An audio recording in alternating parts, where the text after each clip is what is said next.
this boat driver. Oh. People are accusing him of being paid off.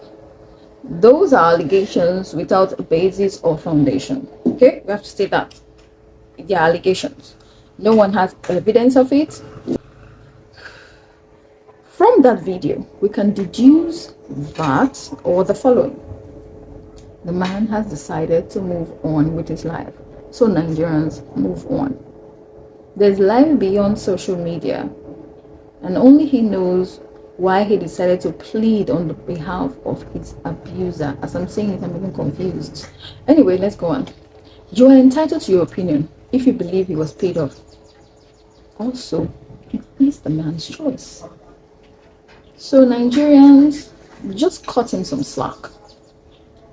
Having said that, it could be that the young man has been manipulated. For me, a man without a strong sense of character will capitulate in the face of threats, danger, intimidation. And that speaks to how we are raising our kids today. Nigerians are now generally known as anywhere belle-faced people. Example, look at the way we sell our votes for pittance during elections.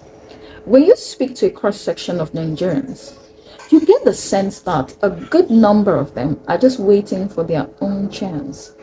Once you elect them or give them power, they most likely will do worse than the people they are complaining about. And I'm not shocked. Why?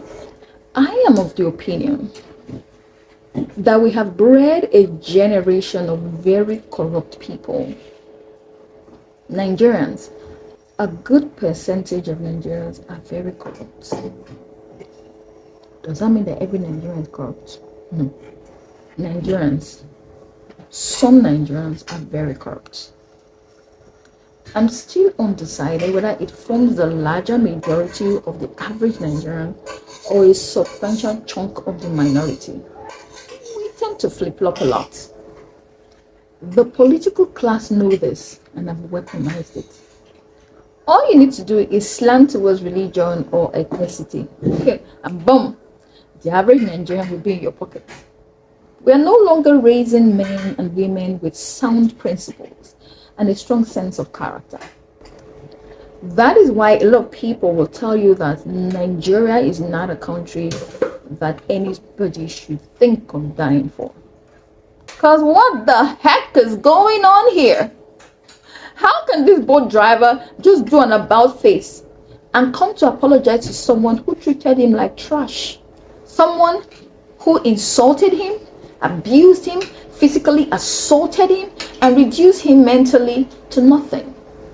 The only thing that comes to my mind is this.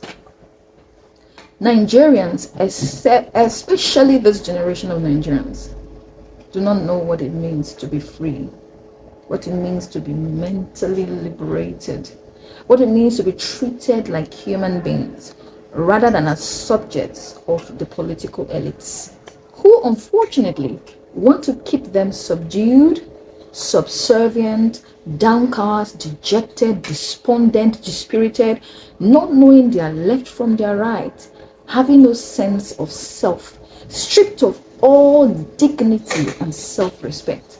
Starting with our educational system. For instance, take this inspiring story from a time of slavery called Igbo landing.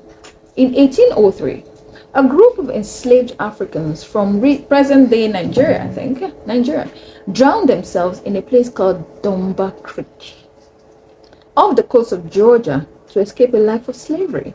These slaves, a group of Igbo captives, overpowered their captors on a slave ship and jumped into the water. That was pure suicide. The captives' act of suicide was a symbolic resistance to the institution of slavery. They chose to die rather than allow their fellow man, who is no better than them in any way or form, enslave them. The story or the event is considered as one of the largest mass suicide of slaves in history, and it has become a symbol of some sort. It tells of the trauma of the transatlantic slave on one side, but on the other side it also talks of the resilience, of this man. It talks about the sense of self-worth of those men, that it was intact and enough for them to know that their captors were not better than them. Why aren't we telling our kids these kinds of stories that will inspire the best out of them? There is something in the African child that can overcome any circumstance, any situation. Why aren't we pulling out this greatness in these children? Why aren't we pulling out this spirit that cannot be subdued in our children, that will motivate them, and push them to be the best that they can be?